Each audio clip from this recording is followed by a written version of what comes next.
In my last video, I talked about project planning and why project planning is important and having a plan is very important.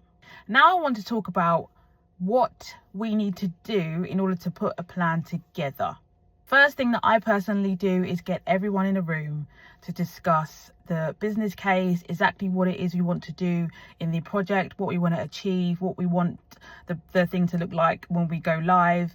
Have those conversations with everyone involved. So if you have a project that requires IT, or it requires estates, or it requires HR, whoever it requires, everybody in the room, and we talk through all of the things that those teams need to do in that room. Once I have a very high list of the requirements, I will then go away with that information and put that into a plan myself.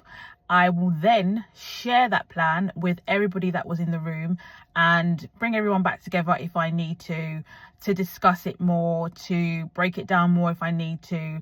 And at that point, you can also figure out if there are any dependencies. So it might be that estates need to do something before IT can do something, and that is what we call a dependency. So those things will come out while you're doing your project planning. There is a little bit of a theme here with when you're trying to put a plan together: communication. You have to communicate with every single stakeholder that is going to be part of the project when you are planning. It is so important that you include them, because later on down the line, when certain things happen in the project that can affect the timeline, affect the cost, you can go back to your notes from those meetings and say, well, you were there and you said this, or you didn't say that.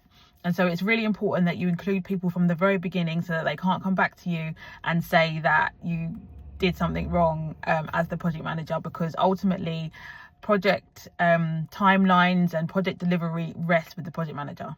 Let me know if there's anything that you would add or if you would take away in the comments, and hopefully see you in the next one.